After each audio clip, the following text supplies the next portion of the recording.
ये मुल्क हमारा है। इस मुल्क में 700 साल हमने जहां बानी और गुमरानी की। ये चार मीनार तुम्हारा है, ये किले गोल गुंडा तुम्हारा है, ये दारुल सलाम तुम्हारा है, ये कुतुब मीनार तुम्हारा है, वो ताजमहल की खूबसूरती तुम्हारी है। अरे सब कुछ तुम्हारा है। कानून हुआ, बिल की पेशी हुई, यही कांग्रेस के लोग, यही तृणमूल के लोग कहां खड़े थे? अगर किसी ने उस बिल को चाक चाक करने का काम किया तो बैरिस्टर असदुद्दीन अवैसी ने किया। आज ममता के लोग कहते हैं कि हमारी वजह से भाजपा आरएसएस और फिरका परस्तों को फायदा मिल रहा है। कान खोलकर सुन लो, अपनी तारीख भूल गए हो। गुजरात में जिस वक्त हमारे माओ बहनों की इज्जत और आबरू लूट रही थी, ये दीदी बीजेपी के साथ बैठकर तमाशा देख रही थी। जो गुजरात में हमारे लोगों के लिए इंसाफ की आवाज नहीं उठा सके, आज वो कुर्सी की लड़ाई लड़ सकती है, हमारी लड़ाई नहीं लड़ सकती। नौजवानों, एक और हिसाब बताता हूं। कारोबार करते हो तो अपना हिसाब का ख्याल रखो। बंगाल में अकलियत की आबादी कितनी है? अकलियत की आबादी सरकारी तौर पर 27,000 या 5, और कहा जाता है 30-32% की आबादी है। SC/ST की भी आबादी के आंकड़े ले लो, और जब से दीदी आई है हमारे अकलियत के लोगों ने, मैं समझता हूं कि 90% लोगों ने दीदी को वोट दिया। 294 है यहां पर असेंबली की सीट। अगर बंगाल में 1/3 है माइनॉरिटी के लोग, इंसाफ का तकाजा है। मैं कम्युनलिज्म की बात नहीं कहता, इंसाफ का तकाजा है कि इस देश में जिसकी आबादी होगी, जमहूरियत में लोकतंत्र में यही है कि जिसकी संख्या ज्यादा होगी उसको ज्यादा हिस्सा मिलेगा। हम नहीं कहते कि हमें वजीर आजम प्रधानमंत्री बना दो, हमें बंगाल का मुख्यमंत्री बना दो, लेकिन अगर हमारी संख्या 30% है तो 30% हमें असेंबली में और पार्लियामेंट में भी जगह दो। लेकिन जो पार्टी आज कमजोरी की बुनियाद पर, हम समाजी पिछड़ेपन, शैक्षणिक पिछड़ेपन की वजह से आज अकलियतों की बात कहने पर मजबूर हुए। अगर हमारे अंगूठे में जख्म है तो मैं अंगूठे का नाम ले रहा हूं, इन उंगलियों का मैं दुश्मन नहीं हूं। आज अगर अकलियत की बात जबान पर आती है तो तमाम तर सरकारी आंकड़े कहते हैं, सचर कमेटी की रिपोर्ट कहती है, जस्टिस मिश्रा की रिपोर्ट कहती है, कुंडू कमेटी की रिपोर्ट कहती है, बहुत सारे आंकड़े कहते हैं कि इस मुल्क में मुस्लिम अकलियत की हालत अच्छी नहीं है, इसको ऊपर उठाना चाहिए। ऊपर उठाने के लिए असेंबली और पार्लियामेंट में जब फैसले होते हैं हमारे लोग होने चाहिए। तो बोलो, 100 में अगर हम 30 हैं तो 300 में हमारी 90, 95, 100 का हिस्सा होता है कि नहीं असेंबली में? लेकिन नहीं होता। दीदी को वोट दे रही है, बंगाल के सारे लोग वोट दे रहे हैं? नहीं दे रहे हैं। जितने भी वोट कास्ट हुए हैं, 40% वोट ममता जी को मिला। अगर 40% वोट ममता जी को मिला तो 25% वोट मुस्लिम माइनॉरिटी का है। अगर 25% मुस्लिम माइनॉरिटी का है तो 15% ही वोट दूसरों का वो लेकर आई है। लेकिन जब मंत्रालय बनता है तो 8 आना हिस्सा तो हमको मिलना चाहिए, लेकिन आपको हिस्सा नहीं मिलता है। 42 मंत्री में आपको 5-7 मंत्री बनाया जाता है और वो भी कब्रिस्तान की वजारत दी जाती है। नौजवान, हिसाब लो इनसे कि आज अगर वकलियतों का वोट मांगती हो तो टिकट देने में 42 लोगों को क्यों टिकट दिया? अगर बंगाल में हमारी आबादी 30% है तो उस हिसाब से तो 100 टिकट का हम हकदार हैं, हमको 100 टिकट क्यों नहीं दिया? जब 42 को टिकट ही दिए हो तो जीतेंगे कितने लोग? अगर आधे भी तुम्हारे जीत गए तो मेरा हिस्सा कहा गया?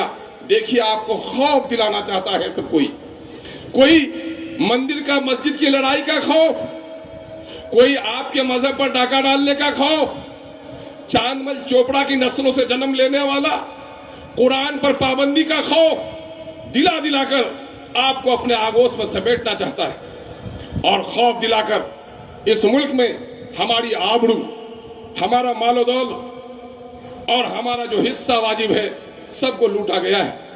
हम आपसे नौजवानों, हम आपकी हिम्मत को सलाम करते हैं कि आग चिराग तो आम हालात हो तो कोई भी जला लेता है, आंधियों में चिराग जलाना सबके बस का रोग नहीं है। इस वक्त आपने जो बंगाल में चिराग जलाया है, बंगाल में एक नई तारीख आप रकम करने जा रहे हैं।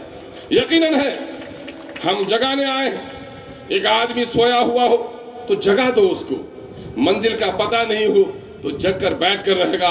MIM आपको सिर्फ जगाने नहीं आई है, बल्कि मंजिल का पता भी बताने आई है कि उठो, देर बहुत हो गई है और अपने मंजिल की तरफ आगे बढ़ो, वरना आने वाले दिनों में इस मुल्क में तुम्हें गुलाम और तुम्हारी नस्लों को गुलाम बनाया जाएगा। उठिए, जगिए इस मुल्क की हिफाजत के लिए। दुश्मनों ने अगर इस मुल्क पे कभी भी नापाक नजर उठाई है, पाकिस्तान के पागलों में, चाइना के दुश्मनों ने जब भी हमारे मुल्क की तरफ कदम बढ़ाया है, हमने कहा है ये मुल्क हमारा मुल्क है, ये भगत सिंह का भी मुल्क है और अब्दुल हमीद का भी मुल्क है, और अब्दुल हमीद ने अपने सीने पर गोलियां खाकर इस मुल्क की हिफाजत की है। हम मुल्क से गद्दारी नहीं कर सकते, मुल्क के वफादारों में हमारा नाम है। और मुल्क की वफादारी सिर्फ मुल्क के सरहदों को बचाने का नाम नहीं है। इस मुल्क में संविधान जब तक नहीं बचेगा, इस मुल्क की सालमियत और अखंडता भी नहीं बचेगी। इस मुल्क को बनाना है तो हमें संविधान को बचाना होगा, और हम वही लड़ाई लड़ने के लिए आए। आप उठिए, आज अभी 22 तारीख को वोट होना है। आप ये मत समझो कि एडवोकेट मुफक्किरुल इस्लाम को एमएलए बनना है। ये लड़ाई हर एक शख्स की है। कोई भी समाज अगर होता है, उसकी हैसियत कश्ती की तरह होती है, और कश्ती में अगर डगमगाए तो सिर्फ मल्लाह नहीं डूबता, बल्कि मल्लाह तो तैराक होता है, निकल जाता है, कश्ती का मुसाफिर डूब जाता है। आज इस कश्ती को बचाने के लिए इंसाफ किसके लिए जरूरी है? इंसाफ कमजोर तबकात के लिए जरूरी है।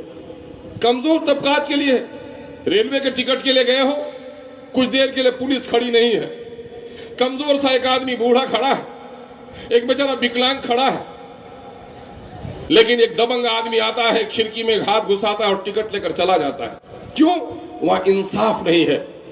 लेकिन थोड़ी देर के बाद एक पुलिस का नौजवान वहां आ जाए और कहे कि नहीं, ये जबरदस्ती हाथ मत घुसाओ खिड़की में, पंक्ति में खड़े हो जाओ, जो पहले आएगा वो पहले टिकट लेगा, तो देखोगे कि वो 80 साल का बूढ़ा पहले टिकट लेगा और तुम्हारे बस्ती का गुंडा लाइन में खड़ा रहेगा। इंसाफ कमजोरों के लिए है, और यही इंसाफ की आवाज बैरिस्टर असदुद्दीन अवैसी ने दिया है। बैरिस्टर असदुद्दीन अवैसी साहब ने जो कुछ किया है, आज हैदराबाद में तुम्हारे नवाबों का शहर कलकत्ता है, सुल्तानों का शहर लाल किले का शहर और कुतुब मीनार का शहर दिल्ली है, नवाबों की बस्ती लखनऊ है। लेकिन चलो लखनऊ के दौरे करो, कलकत्ता को आप देख रहे हो, दिल्ली आपका जाना होता है, लेकिन मैं कसमें खाकर कह सकता हूं कि हैदराबाद जाकर जितना आपको इत्मीनान हासिल होगा, उतना इत्मीनान किसी शहर में हासिल नहीं होगा। मैं ये नहीं कहता कि मक्का मस्जिद के मीनारे, चार मीनार के मीनारों से आपको इत्मीनान होगा, वहां के आलीशान इमारतों से आपको इत्मीनान होगा, बल्कि आपको ऐसा लगेगा हमारी तहजीब अभी जिंदा है, हमारे लोग अभी जिंदा हैं। बाप अगर हमारा बादशाह और सुल्तान था तो उसकी नस्लें भी बाकी है। इस मुल्क में हम गुलाम नहीं रह सकते, हम इज्जत की जिंदगी गुजार सकते हैं। इसलिए नौजवानों उठो, इस मुल्क के दलितों को हमने इंसाफ दिलाने की लड़ाई लड़ी है, इस मुल्क के पिछड़ों को इंसाफ दिलाने की हमने लड़ाई लड़ी है। इस मुल्क में जब सती के नाम पर बेवा बहन को जलाया जाता था, उसको बचाने का काम हमने किया है। इस मुल्क में बेटी को बाप के वरासत में हिस्सा नहीं दिया जाता था, हमने उसे हिस्सा दिलाने का काम किया है। जब मुल्क की आजादी की लड़ाई लड़ी जा रही थी, हमने आगे की पंक्ति में जाकर लड़ाई लड़ने का काम किया है।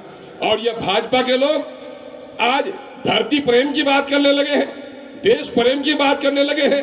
अंग्रेजों के सामने में जिन लोगों ने घुटना टेका है, अंग्रेजों से जिसने जाकर माफी मांगी है, वह कभी देश का वफादार नहीं हो सकता है। जिसने देश के लिए गर्दन कटाई है, उसी का ये देश है और वही देश के लिए वफादार हो सकता है। हमारे